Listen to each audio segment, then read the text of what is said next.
ప్రజలు ఎదుర్కొంటా ఉన్న సమస్యల మీద మరీ ముఖ్యంగా 3 ప్రధానమైన అంశాల మీద రైతుల సమస్యల మీద, కరెంటు ఛార్జీల బాదుడు మీద,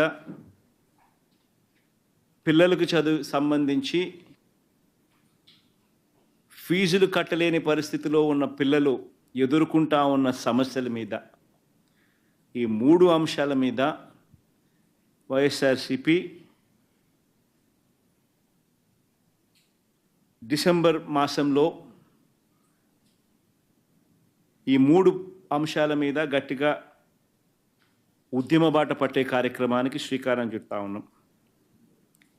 ఇందులో భాగంగా డిసెంబర్ 11వ తారీఖున రాష్ట్ర వ్యాప్తంగా ఉన్న అన్ని కలెక్టర్ల అన్ని జిల్లాల్లోనూ రైతుల తరపున వైఎస్ఆర్సీపీ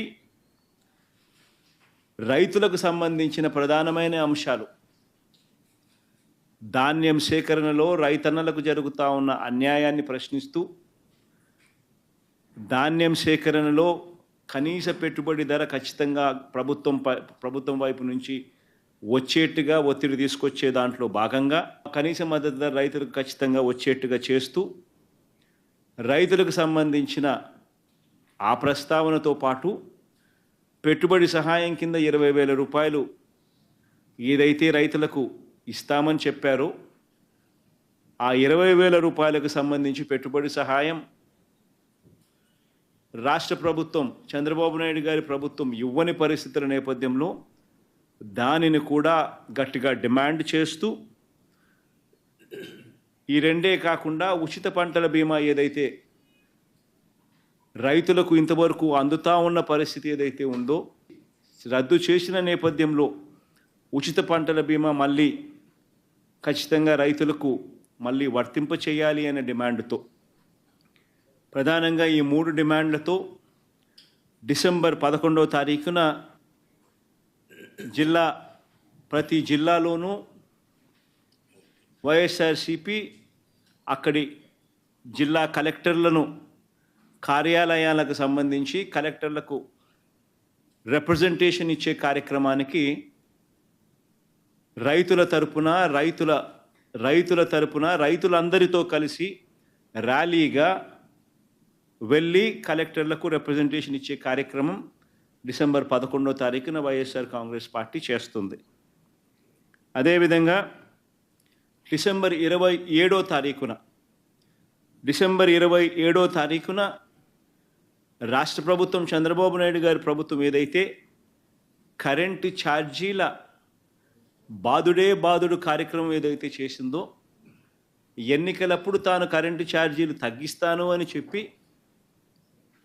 ప్రజలను మోసం చేస్తూ ఆయన చేసిన అనేక మోసాలలో సూపర్ 6లు, సూపర్ 7లు ఎలాగో గాలికి ఎగిరిపోయాయి.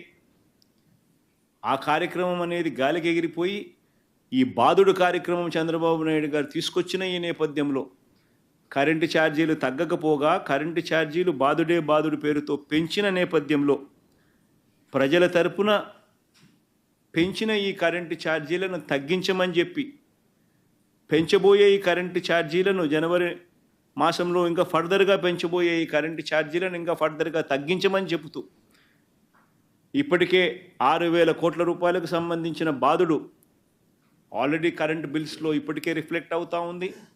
మరో 9,000 కోట్ల రూపాయలకు సంబంధించిన బాదుడు ఈ నెల కరెంటు బిల్స్లో, అంటే రేపు నెల వచ్చే కరెంటు బిల్స్లో అది కూడా రిఫ్లెక్ట్ కాబోతూ ఉంది. సో 15,000 కోట్ల రూపాయలు ఏదైతే చంద్రబాబు నాయుడు కరెంటు బిల్లులు ఏదైతే పెంచే కార్యక్రమం చేశాడో ఆ పెంచిన కరెంటు ఛార్జీలను వెనక్కి తీసుకోమని చెప్పి గట్టిగా డిమాండ్ చేస్తూ డిసెంబర్ 27వ తారీఖున ప్రతి జిల్లా హెడ్ క్వార్టర్స్లోనూ ఎలక్ట్రిసిటీ ఎస్సీ ఆఫీసులకు ఒకవేళ ఎస్సీ ఆఫీసులు లేని చోట్ల సిఎండి, ఎస్సీ ఆఫీసులతో పాటు సిఎండి ఆఫీసులు ఉన్న కార్పొరేషన్స్ పరిధిలో ఏదైతే ఉంటాయో అక్కడ సిఎండి కార్యాలయాలు, ఇక్కడ వైఎస్ఆర్సీపీ ప్రజల తరపున ప్రజలతో పాటు కలిసి భారీ ర్యాలీగా వెళ్ళి ప్రతి జిల్లాలోనూ